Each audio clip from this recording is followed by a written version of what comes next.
Ladies and gentlemen, today is a defining moment in this country, politically speaking.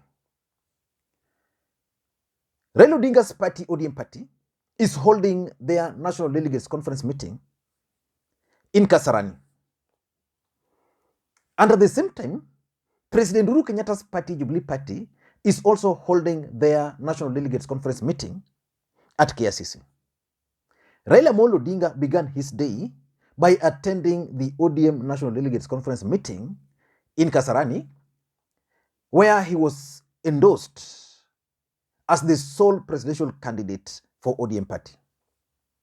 And they also endorsed the move to join the Azimio movement.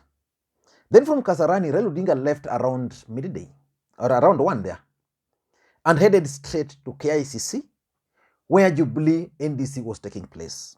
And when he arrived there, Raila Odinga was joined by other leaders. There were the entire One Kenya Lands leadership, apart from Karua was missing, and there was the other parties which had signed agreement with Jubilee Party, including Amason Kingi, including, there are several others. So I want us to look at that NDC, but there were drama.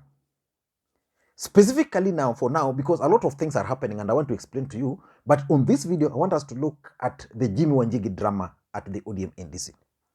So far from the NDC, because it has not ended, by the time of doing this video, the Jubilee NDC was still ongoing. So I want to just pick a few things which I've observed, then I try and deal with the Jimi Wanjigi's drama because it's also significant politically speaking. The first thing which I've observed is that Raila Odinga's endorsement has been postponed to next week.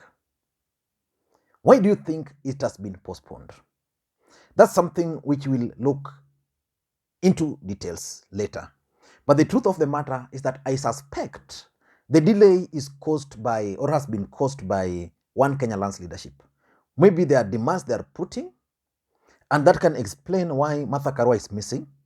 Maybe I think either Kalonzo Musyoka is insisting on becoming the running mate, or Karua, or there's no agreement within One Kenya Lands leadership. Remember, One Kenya had actually signed an agreement which was binding to all of them. So it means each and every move they make, all of them must agree to. So if there's any disagreement, then they can't go ahead. So I look at that postponement, why it has been postponed. The second thing which is also coming out from the body language of Stephen Kalonzo Musyoka is that he's not yet fully into this Azimio thing. I think there are certain demands he's trying to put, which these guys have not yet agreed to. From Jirongo's statement, speech, and from Gideon Moi's speech, it is clear that they've been actually holding fire extinguisher. So the truth of the matter is that from the body language of Kalonzo Musyoka, in my view,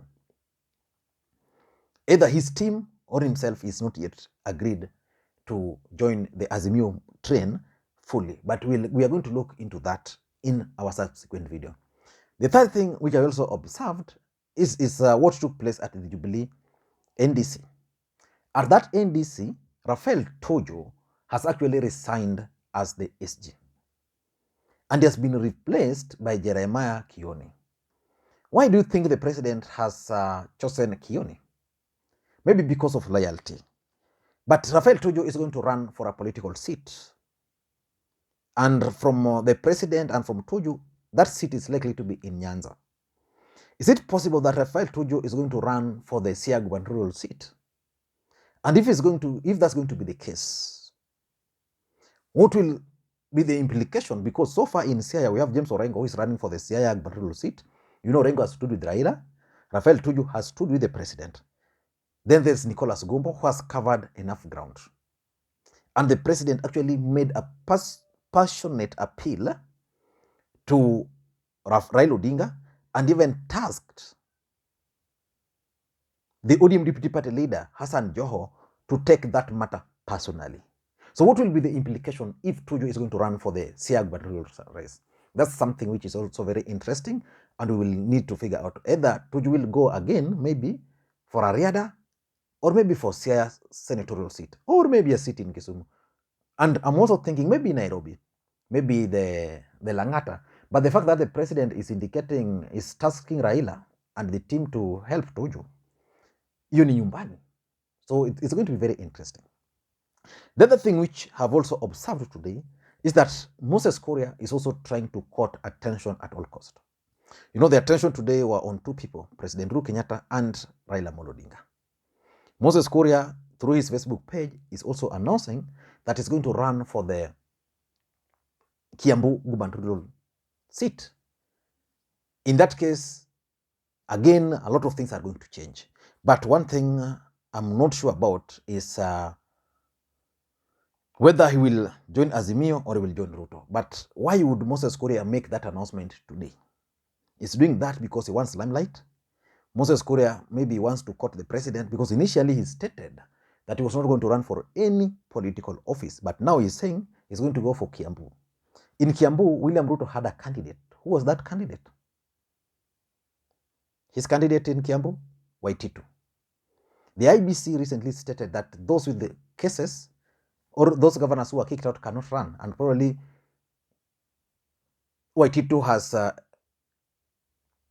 descaled his campaigns there, and there's that chance that Moses Kuria now wants to take over. Then the other guy was William Kabogo, and there's the current Governor Nyoro.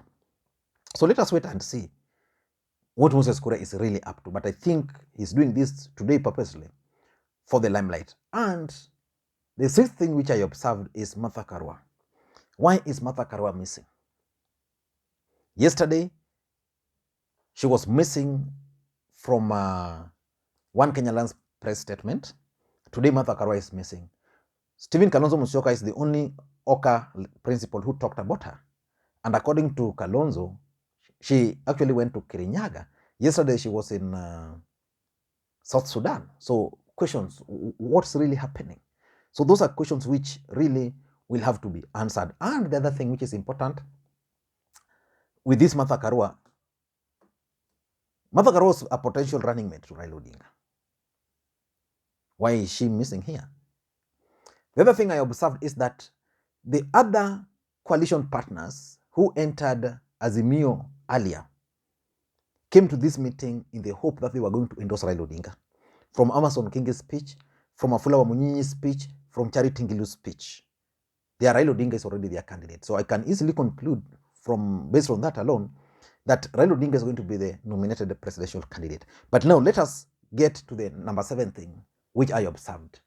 Jimi Wanjigi. What is Jimi Wanjigi really up to? Because Jimi Wanjigi, earlier today, was at TRM. And he promised to invade the ODM NDC. And indeed, he had youths there. And a video was circulated. Probably you'll look at that video. And in that video, he was seen with a group of young men. Actually, they were trying to make their entry when Raila Odinga was speaking, but you know, there was that change of program. So maybe Raila Odinga and the team had an idea of what he was planning. So they had a change of program. So when Raila Odinga arrived, the program was changed, and Raila Odinga was the first person to speak. And then, that event of Raila Odinga being endorsed was the first one on the table. Everything changed. So maybe that's what caught him off guard. So by the time Jimi Wanjigi was planning now to leave for Kasarani, Raila Odinga and the brigade had spoken and they were leaving. So he arrived there when Raila Odinga and the team had left. And he came with youths. And the truth of the matter is that Jimi Wanjigi tried to force himself into the meeting with those group of people. He had actually promised to get into Kasarani with over 2,000 youths. Remember, Jimi Wanjigi, number 1, is not an ODM delegate. It's not. The ODM, as a political party, made that declaration that Jimi Wanjigi applied for life membership, but he was not a delegate of any branch. Which means, unless he was invited, he was an unwelcomed guest.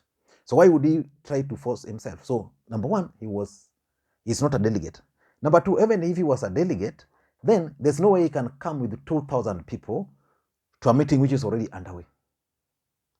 There is no way. So what was he up to? What is Jimi Wanjigi really up to? Those are the questions which ODM party should try and ask, because Jimi Wanjigi went to court. And one of the reasons he went to court was that this whole event, this whole NDC, was illegal and unconstitutional. And if indeed the NDC was illegal and unconstitutional, why would he attempt to attend an event which he himself has gone to court because it's illegal and unconstitutional? Why would he attend it? So he just wanted to provoke. And if anything, he took the matter to court. And the court was to make a determination whether it was unconstitutional. And if it was unconstitutional and he attended, I mean, what would be the implications? So he ought to have waited, but he decided to go there for 4 reasons. Number one, Jimi Wanjigi is turning out to be a drama queen. You know why? Jimi Wanjigi went to Migori. And when he arrived at Suna East, or in Suna East, Junet Mohammed's constituency, he stoned himself. So the entire trip where he went, no single stone was thrown, only in Junet's constituency. Why? Because Junet is a very close ally of Raila Odinga. He wanted to create a perception that Raila Odinga is violent, and he chose Junet Mohammed's constituency. I've always said that that old drama was engineered by Jimmy. So Jimi Wanjigi is just out to cause drama. You see, like the way those men in black were walikuwa wamembeba juju wakimsukuma wakimpeleka huko the other side. You know, it's not really something which someone with money would want to happen. But Jimi Wanjigi entertained such kind of things. So which means he had his drama well scripted. Number two, I think Jimi Wanjigi didn't want Raila Odinga to enjoy this day, because today was Raila Odinga's day. So Jimi Wanjigi was not keen on Raila Odinga enjoying this day. He wanted to spoil the day for Raila Odinga. And how do you spoil a day for Raila Odinga? Create unnecessary drama. If Jimi Wanjigi wanted to go to Kasarani, he would have gone there. He would have looked for a member of parliament who is his friend, placed a phone call to Raila Odinga, or even went to ODM Orange House, made sure his name was there, received invitation cards. Of course, for me, I also received the invitation, but I didn't want to attend that event. For some of you guys will be making noise. So I decided not to attend. I'm waiting for the tanga, so that if they give me a card, I'll attend. Because for ODM, I know you guys will accuse me of being an ODM sympathizer. So Jimi Wanjigi would have organized for a card and just went there and attended the event, instead of getting over 1,000 youths in the hope that those 1,000 youths can outpower 200 men in black. It can't happen. Men in black are very lethal people. They are dangerous, you know. They saved ODM from being taken away by a babu. So they are the last defense of ODM. They are the last defense of Raila Odinga. In fact, someone was telling me, I was reading a post in Kawatungu, that the national government has taken over the security of Raila Odinga. But there's one element they will not manage to take from him: the men in black. So he wanted limelight, so that, you know, like the newspapers, the TVs are now flashing that news. I'm actually doing that video because that's what Jimi Wanjigi wanted. I also think, number three, that Jimi Wanjigi is keen on sympathy. He wants sympathy. He wants to go there. He wants to be frog marched. He wants to be kicked. He wants to be slapped, kicked. Then he will get that sympathy. And I think, lastly, Jimi Wanjigi is doing his bidding for Ruto. But I don't know at what cost, or I don't know at what benefit. That's why he's all doing all this drama. Otherwise, with the money Jimi Wanjigi has, he would go ahead and form his own political party, pursue that party, you know, instead of insisting in ODM. Jimi Wanjigi has never been in, for me, I've been an ODM member. I can't deny that. But Jimi Wanjigi has never been an ODM member. Even in the last election, when he was purportedly sponsoring and funding ODM, Jimi Wanjigi was never an ODM member. Not a single day Jimi Wanjigi even had an orange shirt, even a cape, even this, never. So Jimi Wanjigi has never been an ODM member. So why is he insisting that he's an ODM member right now? Because he's doing the bidding for someone else, maybe because of anger and because of any other things. Thank you, guys. Let us follow the event as they unfold. Then we are going to do proper analysis. Now we have a lot of things to discuss. Bye-bye.